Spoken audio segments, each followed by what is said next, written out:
Hello, and welcome to the For Her Empire podcast. I'm your host, Abby Melcher, and in this podcast, we address the personal and the business issues that female entrepreneurs face in their day-to-day lives. So my guest today is Babita Spinelli. Hi, Babita. Hi. Hello. Hi. So Babita is a psychoanalyst, a psychotherapist, and a certified coach. That's right. Yeah. And then this interview is part of a 3-part series. Today we'll talk about divorce recovery. In the next episode, we'll talk about narcissism. Mm-hmm. Right? Yeah, narcissism. Yeah. And then the last episode in the series, we'll talk about career changes. That's right. Mm-hmm. Okay. So maybe you can tell us a bit more about yourself. Sure. Okay. So thanks for that introduction, Abby. As Abby said, I'm a psychotherapist and a coach. This is actually, I had a life transition. So I was formerly in corporate America and also an attorney, which is why our third part of our series is going to talk about career transitions, right? Yeah. But at this time, I have a global practice where I do psychotherapy as well as coaching and consulting. I work with individuals and couples with regard to life transitions, as well as the relationship to themselves and the relationship to others, whether it's in a personal relationship or a workspace relationship. For many of my clients, they tend to come to me if they are experiencing divorce and need some divorce support and recovery. They come to me with regard to their relationship issues in terms of couples work. They also come to me with regard to workplace issues as well because of my, corporate background. Yeah. So that's just a little bit of a nutshell about me. Yeah. Okay. So divorce recovery. How did that happen? Okay. So, I have to tell you that this particular area in my practice is quite significant. It all started with many years ago, me going through my own divorce. And even though every story is unique and everybody has their own narrative and personal experience, it really inspired me to bring this into my practice and feel that there are ways that one can heal, recover, and transform out of a divorce and into what you want to rebuild in your life. And so my practice around divorce could either be an individual coming in to talk about going through the phases of divorce recovery and support, but it could also be a couple that's coming in with regard to what we call discernment. They're coming in recognizing that they may not be able to save the marriage, and they actually want to divorce with grace and amicability, and I work with them to be able to do that. So those are 2 parts of my divorce sort of recovery practice. Yeah. So what exactly is divorce recovery? I always assume that after the divorce, we just give each other a lot of space, like 1 year space. And then if the kids involved, that gets a bit tricky, but just typically, I'm going to see you for a while. I thought that was the only recovery you need here. Just back away from me. Yes. And that's not to say that doesn't happen in recovery, but part of what I created, I call it the 3-phase recovery approach. And what I mean by that is this. There's various stages that we go through during a divorce and post-divorce. So maybe we even say pre-divorce, during the divorce, post-divorce. Okay. And so what I mean by that is this.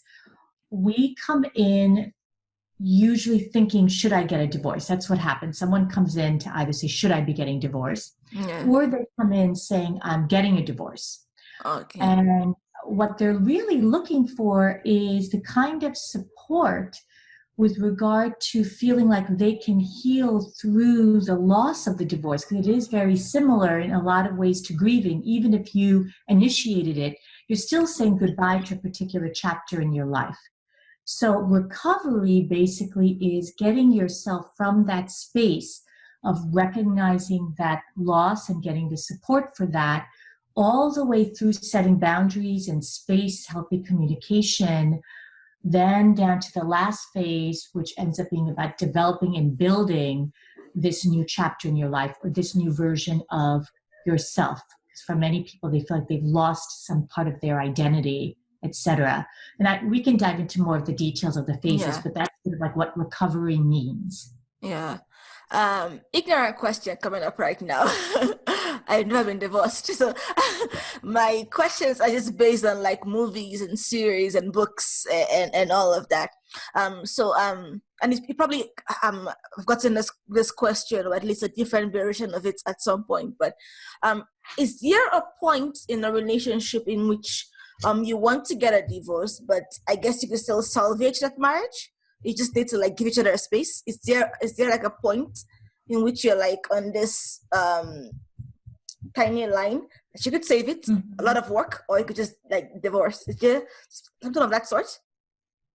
Absolutely.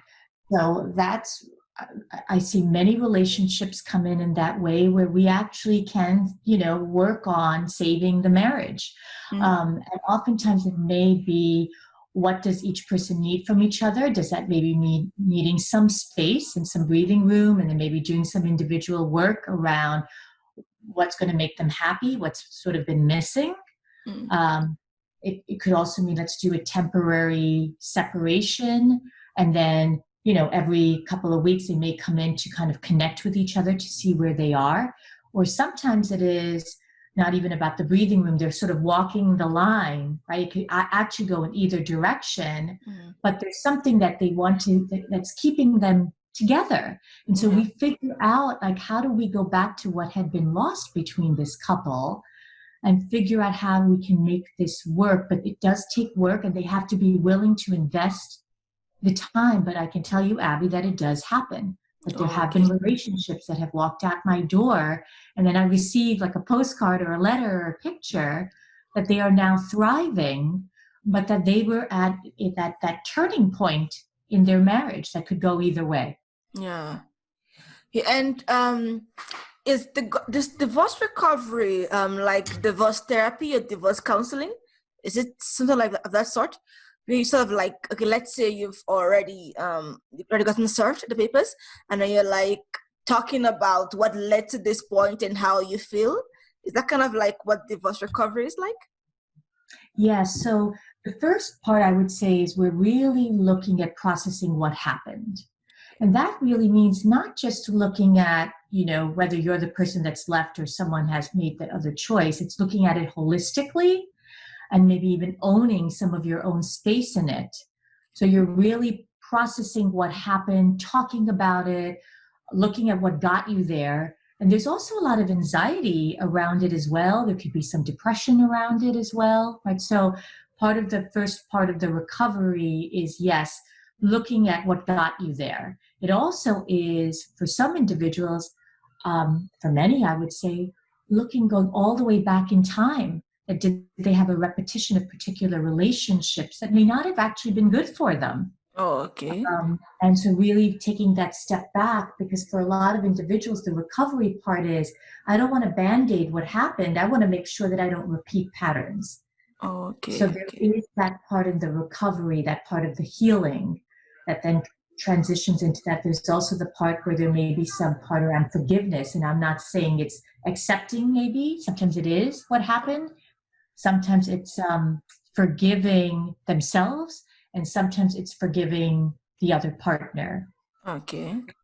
And that's part of recovery as well. Oh, okay. So you had mentioned that there are 3 steps. We've talked about sort of like accepting what has happened and the anxiety and all of that, and forgiving yourself, forgiving your partner. Is that part of the 3 phases? Yes. So the first phase is process your sadness, recognize that there's grief, because oftentimes people want to just push it aside, and then it does show up later on. Yeah, like I'm over you. I'm done. You did not hurt me. Yes, exactly. Like that brave face at like, okay, yes. And then all of a sudden one day they like wake up and they're like, oh my God, right? This overwhelming sadness. So it's really like looking at that, facing that, having some coping skills around that. And oftentimes they're even doing paperwork. So it's very overwhelming. They're still also figuring out, like during that first phase, they're still actually getting divorced. Oh. So we kind of bring in that. Sorry, question, because you're an Yeah. attorney. Okay, once again, I've never been divorced. So I thought, once again, I'm asking based on like movies and stuff. Yeah, of Like once you course. sign the divorce papers, that's it? Well, maybe not. So let's say in phase one, someone comes in and they're not divorced, they're going through the divorce. How does So that they last? haven't signed the papers. They're very Oh, overwhelmed. They're so overwhelmed. There's so much anxiety, and they're really trying to navigate, how they work through it, right, from an emotional standpoint. But also, I provide them with sort of support with regard to the legal aspects. They have their attorney, but I help them sort of navigate that, and they gain some clarity. But then you have individuals that they're done with the divorce and they're settling in and they realize there's a lot of loss and sadness. So that first phase focuses a lot on that loss and sadness and that anxiety and the recognition of what they need to learn from it. oh, okay. That's first phase. Okay, makes sense. Second phase is a little bit different. Oh, So second phase really looks at a more of an authentic self-discovery, okay. rebuilding self-worth. A lot of times after divorce, you don't feel so great. Well, understandable. You're like a unit for a while. All of a sudden, like that part is just gone. So now it's just you. Yeah, it's like it's been so much a part of your identity. So you're really looking at your self-worth, who you are, some of the things you might want to let go of. I think phase two is like, what can I let go of? What can I accept? Okay. You're learning a lot about yourself in the second phase. You're maybe even looking at what might a future healthy relationship look like. Oh. Some individuals, they may even be thinking about dating. Maybe they were in a marriage or they were unhappy for a while and they're like, maybe I want to get online and check this out. Okay. Okay. From in the stage two part, would you advise someone who's recently divorced to get out and start dating, or would you say stay single and sort of like date yourself for a while? I would definitely suggest dating yourself for a while. I actually wrote about this, like when's the right time to start dating after a divorce. Say date yourself, be more solid in terms of recognizing who you are, because we do repeat what we don't repair. Okay. And very important to understand as much as you can who you are. What were some of the things that came up that you might want to own? Build your self-worth and feeling empowered, right? Because you want to go in dating, really connecting with that person. Oh, okay. And then show up in that way and be clear. Be clear. What are you looking for when you're dating? And I think it takes time to get that clarity. If you're a parent, are you looking to just have fun, or are you looking for someone who you want to partner with? So I think that's very important before you sort of like dip your toe before jumping in and understand yourself better and what your needs are. Okay, and if for a divorced couple that had a kid, what does this stage look like for parents? Because now it's not just you anymore. There are kids involved. Are the kids also involved in the divorce recovery? Sometimes, yes. What a great question. And I'm so glad you brought this up, because yes, and yes, and yes. But what happens with that is often, if I'm working with someone individually or maybe even a couple, they will say, we've got kids. Can you work with us on how we communicate the divorce to them? And maybe we even want to bring them in and sort of transition sort of with them. Like, what might they need? So what I do in that space, Abby, is I actually help them. I provide a parent communication script depending on the age of the children. Okay. We talk through what might be some of the potential responses from the kids. Is it something they might have expected or not? What's healthy language, to say to the children? How do you start to co-parent? And yes, so that is part of recovery. Okay. Even for the individual, if she doesn't bring in her soon-to-be ex, or he doesn't bring in, I provide, we explore it and then that person brings that to their soon-to-be ex or ex as far as co-parenting and Okay. communication with the Oh, children. okay, that makes And sense. then That what makes percent of the sense. family does come in? They may all come in together. So there's lots of variations in this. Oh, it's like the now broken family together in one space talking about it. That cannot be fun. It can be, sometimes it can be challenging. It does stir up a lot of feelings. And so I always would suggest before bringing in the kids, if you're going to do family, let's meet first and make sure that you're ready for it, because what we don't want to happen is if the two people are still processing themselves individually, because there can be a lot of anger, understandably Yeah, so sometimes. You don't want the kids to be sitting there as the parents in and between. feeling angry. Yeah, That's not yeah. a good. And okay, another ignorant question coming up right now. What are like some of the causes of a divorce? Um, okay, so now let me look at it from, okay, so I'm Nigerian. I'm currently in Kenya, and I guess the divorce culture is not very prevalent here, and so it's not exactly the most society acceptable Yeah. um um activity, not another word, acceptable ish, whatever, to like That, divorce your partner, because there's always the belief that that relationships have up and down, you can stay in there and like work on it. So at what point would you say it's like, get out right now, this is not healthy anymore, get out? yes, yes. Like when does it feel so toxic? And you bring up a very good point, and I agree with you as a culturally sensitive therapist. It is different in certain cultures, and one has to be mindful of that. So I would say when it is most toxic, this is when someone should say, okay, I really do need to get out. Um, One is, which we'll talk about in our next meeting, is a Yeah. narcissistically abusive relationship. And we'll dive into that a little bit more. I would say then generally an abusive relationship. So where there is the extensive physical abuse or where there is extensive mental abuse, I would say that oftentimes that tends to be deal breakers.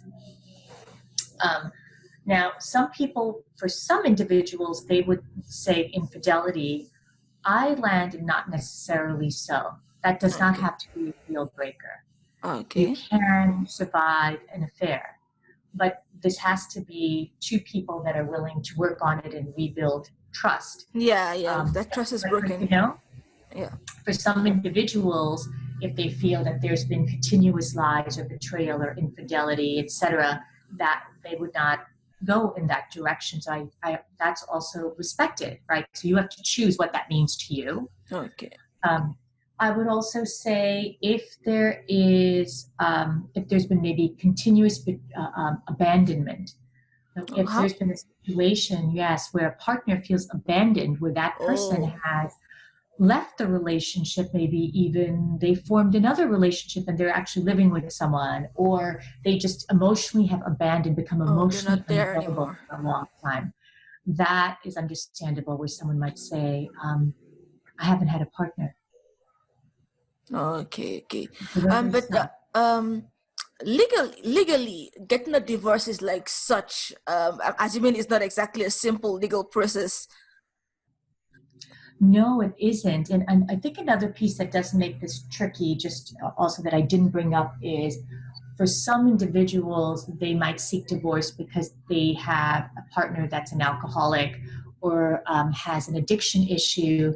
And that's not to say that that also cannot be worked through. It can be, but if the other person is not willing, if they're not Yeah, willing to do the work and they end up being violent or abusive with around the drinking or the drugs, that yeah, also is a reason where someone might say, no, I need to leave. yeah. I think I get that last part to a degree, because on one hand, that's your partner. You should help them out with their issues. On the other hand, in a therapist, you also have to consider your own mental health, and if it's just draining you, then you might wonder like, I can't do it anymore. Back away. Yes, that makes Yeah, sense. exactly. And that's where it comes to be the individual feelings about it. So if someone comes to me and we're processing and working through things, and that they feel that there might be some hope, some potential, and they bring in their partner who might be an addict, and they are in a program and they're working on it, and these things can be salvageable. But then there's situations where someone might just say, this is really detrimental to my mental health and I can't do this anymore. Okay, okay. I have a question. I'm not sure if it's the right one to ask, but you're here. Let's well ask my question about divorce. Okay, so I know the movies kind of portray divorce as in some guy in the bike delivering papers to the other partner. Okay, I can see you're about to laugh. Okay. So like if the other partner does not sign the papers, what happens? Like what if A and B, if A wants to divorce B and B does not want to get divorced, like what happened? Do you like Sure. force them? Well, a few things. So I think the misnomer is the first part is that it's always someone filing a paper. Often it isn't. Oh, There's a concept called collaborative divorce. And okay. this is where, and I do a lot of coaching in this space, where two people actually really sit down with a collaborative divorce coach to look at parenting, looking at finances, and then they go together with a mediator or particular attorney who files the papers for them. Okay. And of course, every state has particular nuances around that. So that's the first part. And I always encourage individuals to say that is an option. And there are also lawyers that are collaboratively trained. So it doesn't have to be antagonistic, right? It doesn't have to be litigious. Oh. But let's say that it is. Let's say that someone does file and the person comes over to serve. You're like, yes, sir. The other person is like running out the back door. It really does depend on the state or the country's laws around it. There are some that after a particular amount of time, it ends up just sort of going into an automatic divorce because the person has not responded and there's this particular stretch of time that has happened. Okay. It can also be that someone tries to serve, maybe even have some sort of subpoena. I mean, it really does depend on state law or country, the laws of the country. Okay, okay. Ooh. He's asking based on movies. It's so interesting because it doesn't really, in movies it never seems like the other person has an opinion on whether or not, like, I don't want to get divorced, so but you want to, and so my opinions does not matter. I want to get divorced. I'm gonna give you papers. You sign it. Like I always wonder if there is a way you can just say no, I don't want to. Mm-hmm. Yes, I mean, I think you can do that. And I think having an attorney that guides you to be able to say what is acceptable or not and push that forward. And then you push it in the court system. Oh, wow. And you push it, and then the person does have a certain number of days to respond. But again, it's like it can vary country to country. Okay. So it's possible for like both of them to end up in court to like argue on why you want to get a divorce. Like in divorce courts. Sometimes that does happen. Usually there's representation around it to kind of go through all sorts of nuances. And then there's all different levels of court. You know, some people represent themselves in family court. Sometimes they get attorneys to do it. Usually at some point, an individual cannot keep pushing back. Oh, wow. So either way, you're going to get divorced anyway. Yeah, I'm going to get divorced. Okay. All right. We had jumped from like the first two stages. Oh, yeah, but I did want to bring up one thing. Yeah. That when those confusing aspects exist, that's when I help refer to like an attorney that I feel from whatever country or state that they're in to be able to help that person when they're stuck in that way, because that can be very difficult when someone wants it and someone doesn't. Sometimes they might bring in the partner to say, let's talk about it, you know, therapeutically around why you're resisting the divorce, and they try and, you know, work through it, and then they get the attorneys involved. I just wanted to bring that up as that makes sense. I guess I can understand if you have assets tied together, and then I guess one person does not want to what's the word? Lose most of what they've worked for a partner that's no longer there, and you don't want to take less than your other partner. Does that make sense? Absolutely. So that's what we call where there's a negotiation of marital settlement agreement. And I would definitely advocate be fair to yourself. Meaning for many individuals, if they're the ones that are asking for the divorce, they often feel guilty to go into a space of accepting any financial help. Okay. A lot of guilt around it. And they feel that maybe they can't. I would say it's okay to look at that and maybe even negotiate in a fair way for both individuals. And they're also, if someone is angry because they don't want the divorce, sometimes they hold back on providing the kind of financial support that they would. So this is where you might need to you should have a good mediator looking at your finances, or attorneys to say, okay, let's look at what are the financial circumstances of the parties and work that way. And especially when it comes to child support, because child support and alimony are actually two separate things. So the attorney actually works through that. And many states, there are particular formulas on what a person deserves to receive. Like an example of a formula? So basically, often it is when it comes to, let's say, alimony, depending on the state, it's how much income each person was making, or if someone was not making an income, and what was the longevity of the marriage, how many years were they married, what was the lifestyle that they had, things of that nature. When it comes to child support, there's particular guidelines. What are the overnights? Is it a 50-50 custody situation, or is it, every other weekend? So your child support is also based on the amount of time that you have your child. Are you primary? Are you joint legal? Things of that nature. So it can get complicated, and it is important to get the right guidance. From a legal perspective, some individuals, they're very simple about it. They know what they want. They just go to a mediator and they just talk about it, and they can actually very smoothly get it done. Okay.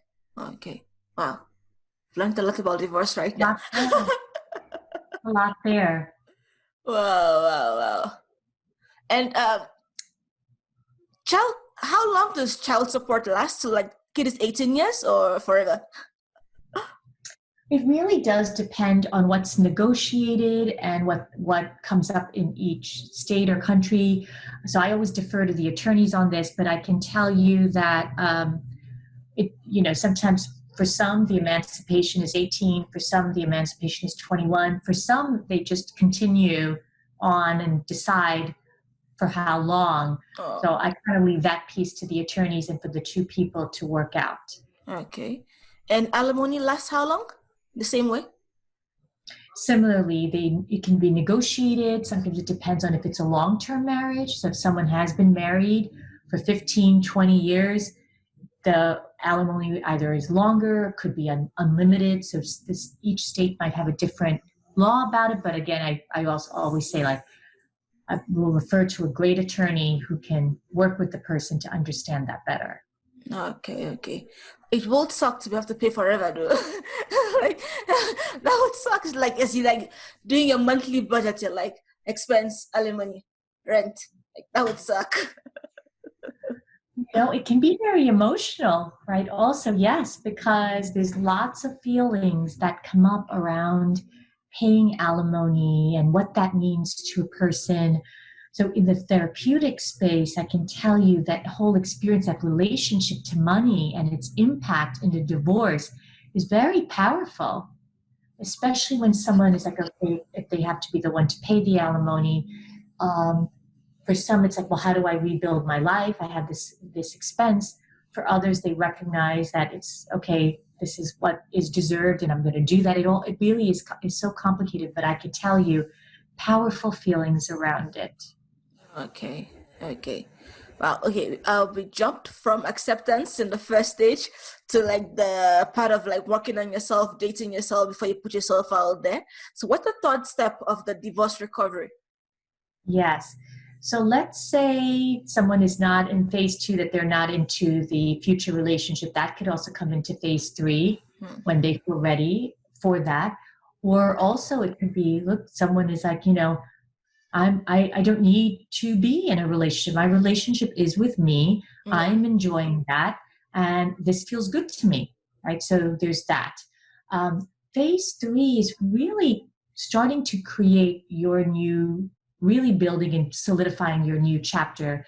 Of course, we're recognizing that everybody's always ever evolving, right, Abby? Yes. It's like, every year, every set of years, I can even say for myself, we're always moving and changing and understanding ourselves. Yes. But I would say this phase is about appreciating your gifts, really leaning into the man or the woman that you are, recognizing that that chapter is just one, it doesn't always define you, and you are now creating what it is in a very solid way. Sometimes it means someone's ready to switch into a new career or work where they haven't worked before, so they are, building resumes, putting themselves out there. They're connecting the dots. For some individuals, they might now be buying a home. They may be selling their home and, getting something else. So a lot of the third phase is that empowerment transformation. What is my future self looking like? Yeah. And starting to connect those dots as they've started to let go and really sort of create that healthy life, balanced, healthy life for themselves and for their children if they're parents. Yeah. From the how do I phrase this? Is there a name change? Because at some point, if you got married and then you took your partner's last name, now you're back to your maiden name. Is there any emotional attachment to the name you once had? Oh, yes, that comes up. Yes. And it's interesting because it connects for some to identity. So if they have been Mrs. So-and-so, so let's say from a woman's perspective right now, right? And they have had that marital name for 15, 20 years. Even if they're divorced and they're kind of in this third phase, they're very attached to it. And there is something about not letting go of that or not wanting to. And they don't have to. We just explore what that means to them. For other individuals, they want to change their name, or maybe it's been requested of them in the court documents. That actually has happened where someone says you need to let go of the name. Maybe their partner is now getting married to someone. It can get complicated. And then there's also the part where someone wants to have the name changed because they want to go back to the person that they felt that they were. They feel very connected to that. And we explore who was that person, right? Who was that woman? What was she like? Maybe that person is like, felt that they had more spunk. They may have been more adventurous. They may have had more of a voice, whatever it is. And that name really resonates for them going back to their maiden name. So a lot of kind of like, I think, exploration around the emotions for that. Okay. Information. I think it's like, even though there's divided phases, often we kind of like there is a weaving, but it is quite transformational. I often say, you will come out on the other side transformed, happy, content. It will happen. Have faith in that. So you said you got into the divorce recovery after your own divorce and started to like merge into your practice. So from your experience and from clients you've worked with, how many years, or months, or does it take for you to like wake up one day and like realize that I have completely moved on from this? I've recovered from this. I am fine. This is like a past chapter of my life that I've just closed this book. I've opened a new one. Like, how long do you think it takes to get to that point? Great question. It really depends on the person. I've had, clients where it's 6 months to a year. They usually say the first phase tends to be, the hardest. The second phase is a lot of deeper work. And the third phase, they're like, oh, I'm feeling good, ready to rock and roll. Things are coming together. It really depends. So 6 months to a year, but depends on where they're at. And so I would say we often don't know until we're in it. Oh, Um, I would also say, don't feel that you have to necessarily rush the process. For some individuals, they'll go through the 3 phases quite quickly because it's been something they've been prepared and ready for a while. Or okay. maybe they've been divorced for a little time and they just realized that they didn't do some processing and they kind of go through the phases. And then they might even transition into more like career coaching. They may start to work with me on other things.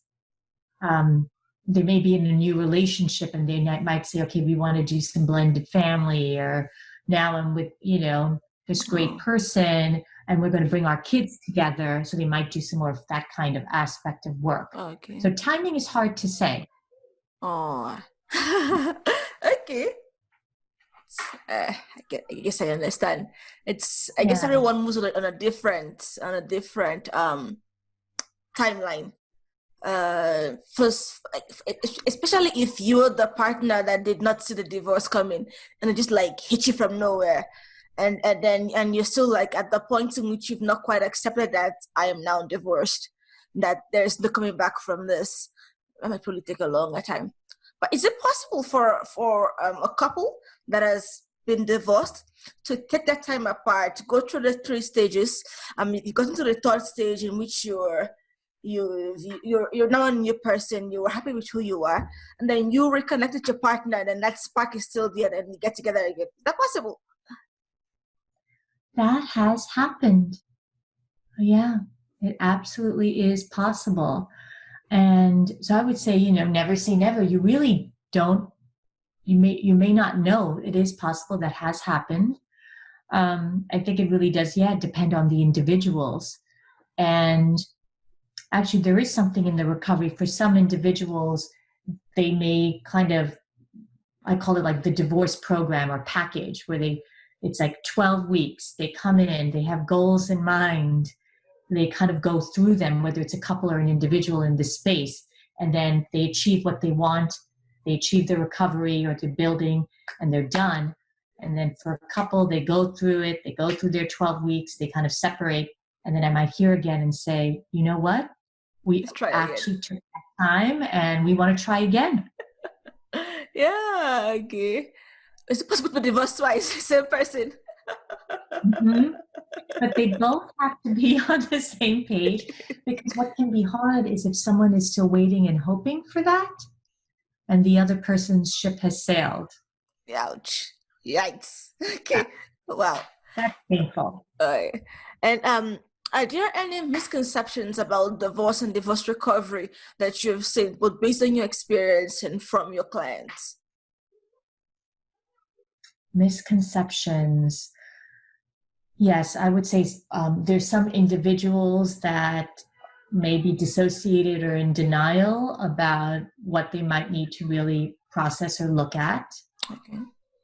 I'd say sometimes there's misconceptions around feeling like they may never recover, that it'll always be like this. There are misconceptions that there may be tainted, a stigma around it. Yeah, especially here. Right? That is so huge. Culturally, where they come from, their families. For some, feeling, they're like that they'll never get the support they need. There are misconceptions for an individual who goes through a divorce that I'll never meet anybody. There are misconceptions that my children are not going to be okay. There's a misconception. Mm. There's a bunch of those misconceptions that happen, or I'll never be able to rebuild. That could be a misconception. People are going to see me in a certain light, That one. and that'll never change. And sometimes it might even be like, if those people see me that way, then I need to spring clean, Just like right? Like letting go of all of you. Don't need Yeah. you. Don't need you. Don't need you. Mhm. Exactly. Yeah. Sweeping house, doing your housekeeping. Yeah. And oh yeah, I almost forgot to ask this. Um when if you've been married for like a while, I guess you probably have some mutual friends in common. And then do divorced couples, I guess their friends feel like they have to choose sides, or do you feel like you've lost some of your friends to your former partner, or like you can't connect with your former friend anymore because I guess the glue was your partner? I don't know. Does that make sense? It does make sense. It does make sense. Um, yes. So this is the tough part because often two people they may be getting divorced because they feel that they've outgrown each other. Their paths are growing in different ways, and they may really care and love each other. Let's say they've been married 25 years. They're empty nesters. They've had a great community, great friends. So that's one example. But they're recognizing that they just shouldn't be together now. They have to figure out, what do we do about our friendships? Sometimes they end up continuing to have those mutual friends, and they talk about what that looks like. Sometimes that's difficult because somebody may want to just create their new life, and they sometimes talk about like how to choose or who to choose. Sometimes the friends end up choosing. Oh my God! Don't choose. You're gonna hate you for life. Sort of organically. It may not be so direct, but you may find that they tend to invite one person over the other, um, Oh, okay. things of that nature. In other situations, here's another example. Let's say it's, a marriage that's been, maybe a few years, not that long, but they have friends that they'd hang out with. Maybe they have kids who'd hang out with those friends. There are times where the couple will talk about how do we navigate this, and the couple may take turns doing play dates and things with those friends. And then maybe the woman, she keeps her close friends and her connections, and the guy may keep his close friends and connections, and then they just recognize the ones that they might need to let go of, that it just doesn't fit. Oh, I okay. normally say, think of, there are those permutations, but also think about, what do you feel is healthy for you? Do you feel that if you continue to attach with the same set of friends or the same circle, is that impeding you from moving on? Does it not make a difference? Do you find it has place in your life? So these are the things that we also look at. Well, But it there's does come quite up. a lot to think of when it comes to divorce. A lot. Like, oh my God. Okay.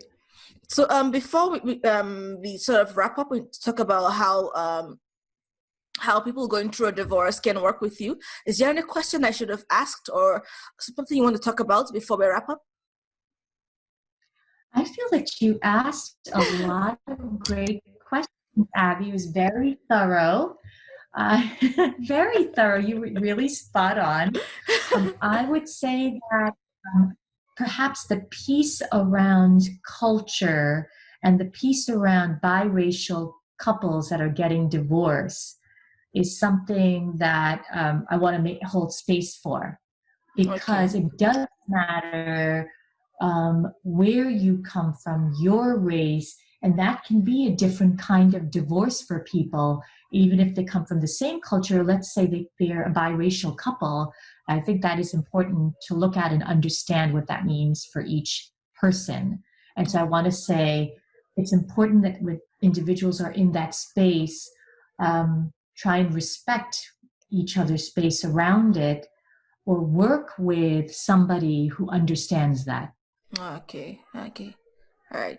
And so for anyone listening right now who's I guess going through a divorce, or she's been divorced, or you've just got served and they want to work with you to like get to that third stage of like moving on with my life. So how can they work with you? I would say they can reach out to me on my website, openingthedoorspsychotherapy.com. And there's a contact form. I'm also, on Instagram, Babita Spinelli Therapy. They can actually pick up the phone and call me. My phone number is on the website, my office number. Okay. as well. They can reach out in that way or send me an email, Babita Okay. Spinelli LP @gmail.com. Oh, I'm here, I'm available. For me, I think there could be the traditional path, just pick up the phone. I will answer. I am responsive. okay. And people not to hesitate. Yeah. Even if Even if oh, go ahead. continue.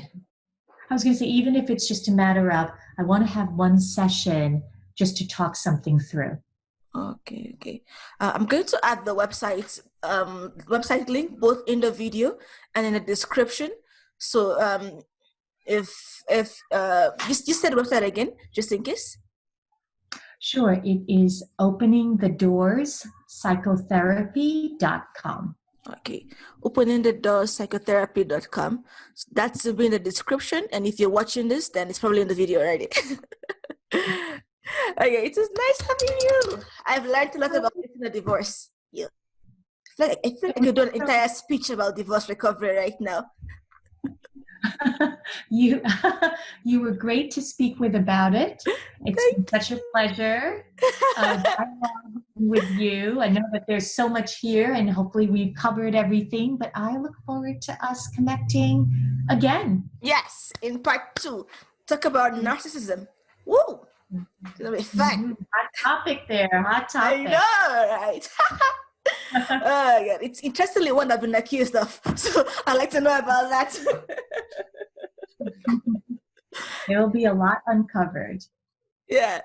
Okay. See you in the next video, next episode. See you in the next video, Abby. Have a good one. Bye. Bye.